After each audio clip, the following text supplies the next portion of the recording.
Bryce Poland and Brandon Michael Altoff Long at approximately 6 a.m. this morning. These two individuals had their initial appearance virtually at 9 a.m. this morning before U.S. Magistrate Judge Richard Lenzillo. Last Saturday, just 6 days before today's arrests, these two individuals discussed, planned, and traveled to our city with the explicit intent to destroy and incite violence. These two were detained by Cleveland Police Department in downtown Cleveland during restricted curfew hours. Their vehicle was searched. Items found in the vehicle included a firearm, numerous rounds of ammunition, fire gel, and a hammer, among other items. A joint investigation between Cleveland Police Department and the Cleveland Division of the FBI was initiated. During the course of this swift investigation, a federal search warrant was obtained for 2 Apple iPhones, and Facebook messages between Poland and Long were reviewed. None of the messages exchanged between Mr. Poland and Mr. Long mentioned how their travel to Cleveland was to memorialize and honor the memory of George Floyd. Quite the opposite. The sole aim was to fan the literal flames of rioters because, and I quote from their messages, "It's a once-in-a-lifetime thing." The arrest of Mr. Poland and Mr. Long this morning marks just the beginning of our combined law enforcement effort to identify, locate, and apprehend those who took advantage of and exploited a peaceful protest for their own personal but very short-term gain. The FBI, along with all of our federal, state, and local partners, will not cease in our efforts to bring those responsible for last Saturday's carnage to justice. We will review every photo, every video, and review every violent posting uploaded to social media to piece together what happened and who had a hand in making it happen. You may think that you are anonymous. You may think that you escaped the city last Saturday night. But Mr. Poland and Mr. Long thought the same thing. Thank you very much. I will be followed by our U.S. Attorney, Justin Herdman. Thank you, Eric. Good morning, everyone. Thank you for being here. As you just heard, we have announced the arrests of Mr. Poland and Mr. Altoff. Those include arrests for a variety of federal offenses, including transporting a firearm or incendiary device in furtherance of civil disorder, and conspiracy to use fire or an explosion in furtherance of a federal felony. I did want to point out that, Mr. Altoff and Mr. Poland, in short, they were not from here. They arrived with weapons and ingredients for an incendiary device. They purposely inserted themselves into a constitutionally protected protest with a design to exploit it for their own purposes. And then they were later found in the midst of unprecedented rioting and looting in the streets of our city. So let me get out in front of any questions as to whether there were out-of-state agitators who hijacked last weekend's peaceful protests for their own devices. The answer is undoubtedly yes, and that is demonstrated with respect to today's arrests. Now, Mr. Altoff and Poland represent the first 2 federal arrests in this district stemming from last weekend's riots. And these were, by any definition, riots that disrupted the end of a lawful and peaceful assembly of well-meaning citizens. We are working on numerous additional investigations, as Special Agent in Charge Smith just said. These are all associated with those riots, not with the peaceful protests. And we are pursuing a number of potential federal charges involving a series of individuals who are responsible for the destruction of our downtown. The men and women of the U.S. Attorney's Office, Federal Bureau of Investigation, ATF, we are all part of the Department of Justice. And this is what we do through our work in this district of 6 million residents and across the country. We hold people accountable for their actions. We are doing just that with our investigations related to the widespread looting of Cleveland's downtown. We are also doing that in other areas of our district that have experienced similar damage and looting. So last weekend, if you were in Cleveland or Toledo or Akron or Youngstown or anywhere else in this district, last weekend, if you burnt a car, if you broke into a store, if you beat somebody up, then we are going to find you and we are going to hold you accountable with federal charges as appropriate. And if not, we're going to assist our county prosecutor partners with state charges.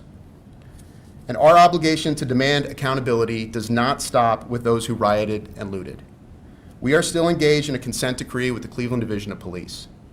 Accountability is a huge part of that process, and we intend to engage productively, as we always do with the city, on the events of last weekend. You will get no disagreement from anyone here on stage. I'm confident of that. That if there was behavior amongst police officers that departed from our own very high standards, or if there was a violation of any law, then you better believe they will be held accountable for that as well. The voices of the protesters and demonstrators from last Saturday and in several marches throughout this week, it echoes in our ears, but it also echoes in our hearts. I hear you, we all hear you, and I believe that we are all seeking the same thing: accountability, justice, and future days and nights that are free from fear, anxiety, and victimization. The people up here are all committed to ensuring that you continue to have the ability to do exactly what the founders intended: to peaceably assemble, to seek redress of grievances, to petition the government.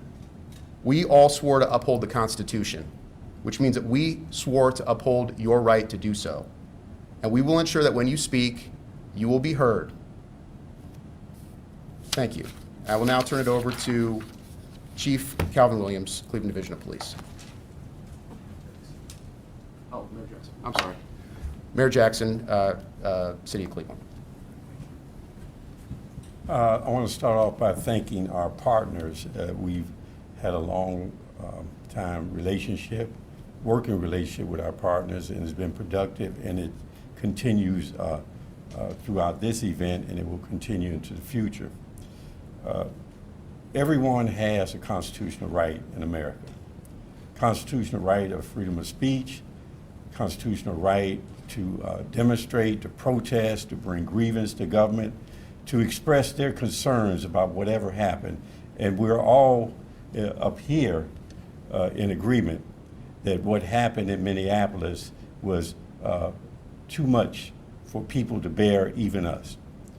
And so everyone has that right for peaceful demonstrations and protests.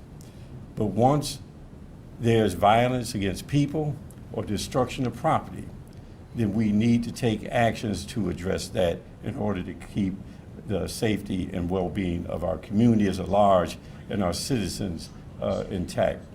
So I want to again thank our partners for assisting us and doing the things that they've done to help bring those who were doing damage to this city, bringing them to justice as we look to address all of those underlining things that have happened that caused the demonstration and the protest. I'd like to turn it over to the Chief.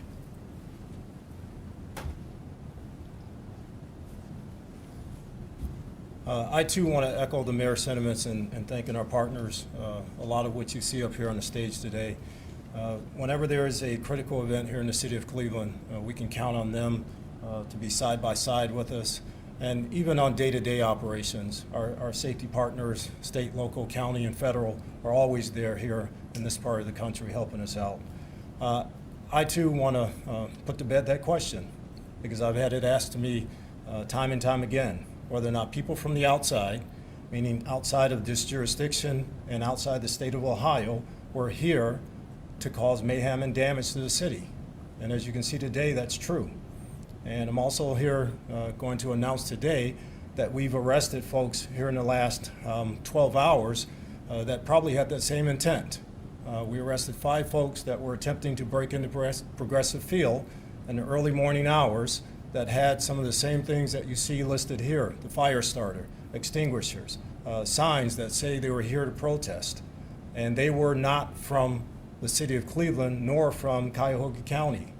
So I hope we can put that question to bed. The folks that were down there, and some of you in the media were down there, it was plain, it was clear. I had people call me and say they saw all the out-of-state license plates and the out-of-town county plates. People that said they talked to people and said, look, don't tear up our city. You're not from here. Don't do this to our city. So I hope that question is put to bed, put to rest once and forever. But the work is just starting. There's still a lot of folks out there that came here with the intent to tear down our city. And we're not going to let that happen. We're not going to rest until as many of those folks as possible are brought to justice, period. This is just the tip of the iceberg. So with that said, I'm going to bring up another one of our federal partners, Jonathan from the ATF. I'm sorry. Thank you, Chief. I'm John McPherson, Special Agent in charge of ATF Columbus Field Division. I'd first like to recognize all the citizens of Northeast Ohio who came out and exercised their right to peacefully protest last weekend, and how that right of the people to peacefully protest is a cornerstone of our democracy. Secondly, I'd like to say to those who abuse that right and act with violence and destruction towards the citizens and businesses of the community, we as law enforcement will work in unity to ensure that those responsible for these acts of violence are prosecuted. One of ATF's core missions is to protect the public from violent criminals, specifically investigating violent crimes involving the use of firearms, the illegal use of explosives, and acts of arson and bombings. ATF is one of the federal government's first responders to fire and explosive incidents. Here in Cleveland, we have certified fire investigators, certified explosive specialists, and special agents working around the clock with our local, state, and federal partners investigating violence acts that occurred last weekend. What we need and what we are asking for is the public's help.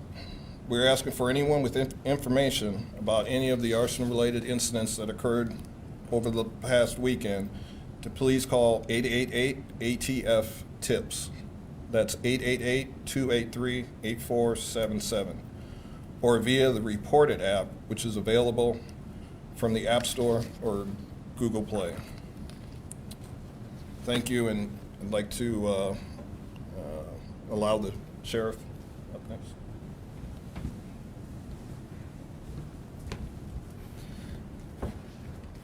Hi, I just want to thank the FBI for their good work, the U.S. Attorney's Office. I strongly support the right of the protesters, take this off, right of people to protest peacefully. After seeing what happened in Minneapolis, I don't know how anyone could say anything else.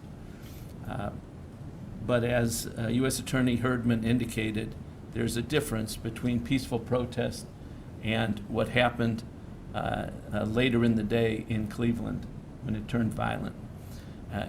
So I just want to thank the mayor, Chief Williams, the police, and of course our Sheriff Schilling, who will follow me, for doing everything they could to protect the citizens as the protests became violent. But I do want to repeat that I do support strongly the right of people to protest peacefully against structural racism. Thank you.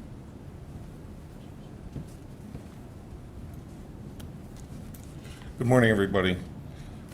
I don't think that there's a person with a soul that hasn't been appalled by what we've been watching unfold throughout the country over the last few days. It was wrong. I don't think there's a person that's wearing a uniform in here, or you folks out there that support this type of behavior. We respect the right of the people to peaceably assemble, to peacefully protest. What we don't approve of is the behavior that happened in the city of Cleveland last Saturday.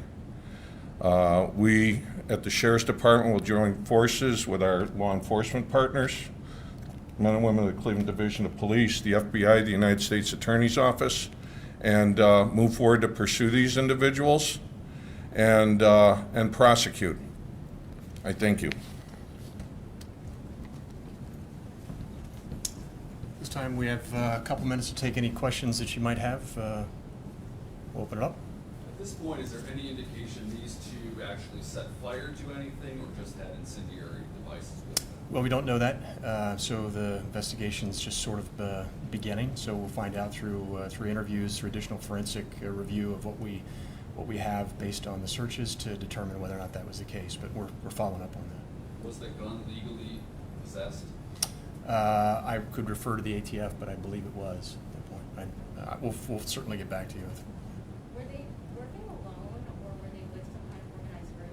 Again, it's still part of, or still early in the investigation, but I think additional research will determine whether or not there was a greater group at work here. But right now, we believe that the two individuals conspired to travel here just between the two of them. Are they from Erie, Pennsylvania?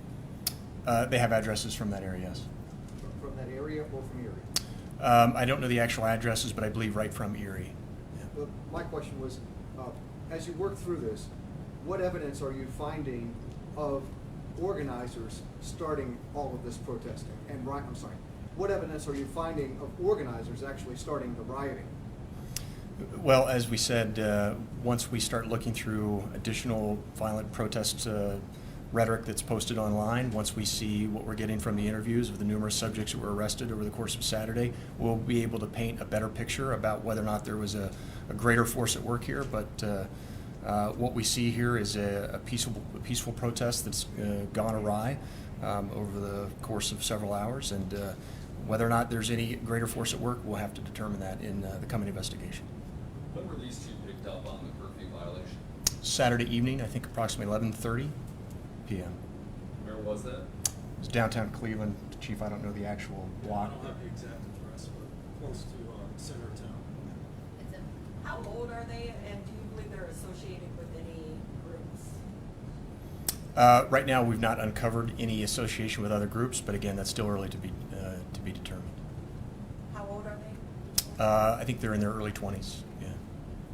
There was a mention that police officers, if they did anything wrong, will be held accountable as well. At this point, have any been placed on leave and are any under active investigation for their actions that day? Right now, no officers are placed on leave for anything that happened on Saturday, unless there were injuries and they're on medical leave. And right now, we have a couple open investigations on allegations against officers during the protest activity. And once we get to a point in those investigations when we can give you actual facts, then we'll push that stuff out. What are those allegations? They vary from our folks not doing what they're supposed to do to using force when they shouldn't have used force, things like that. So again, they vary. They're all over the spectrum. We have them assigned, and we're doing comprehensive investigations on those. Chief, could you clarify a little bit about what you mentioned there today? Did I hear you correctly today? 5 people arrested for Yes. Saturday trying to get into No, progressive 5 people were arrested today between the hours of, I have the report, but I didn't look at the exact time.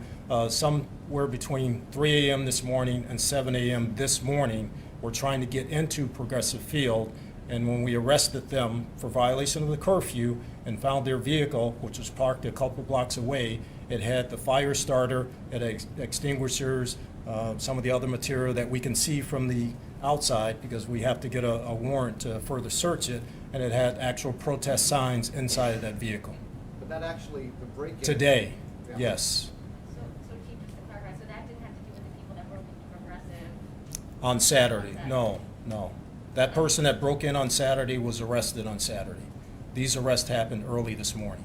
And those arrests that happened this morning, those were out-of-state people as well? Out of the county. As far as we know, they live in Ohio, but they're not from Cuyahoga County at all. And do you know if those people had any group organization that they were affiliated with? Other than the 5 of them together, no. And again, this just happened, early this morning, so we're, at the tip of the investigation. So our federal partners, FBI, ATF, our county, we have a task force assembled now that's taking a look at all these arrests, people inside and outside the city, and trying to piece these things together, as Special Agent Smith said, to get a clearer picture of exactly what transpired on Saturday. With that in mind, and other rumored protests happening this weekend, what's being done to make sure? We're there's no prepared. repeat We're flood? prepared. Are you considering a new curfew? That's something the mayor will have to answer, but I think if you look at the arrest that we made, approximately 8-9 hours ago. The curfew works. If there is no curfew, these folks blend in, and all things can happen. There was a curfew, light, pedestrian traffic downtown.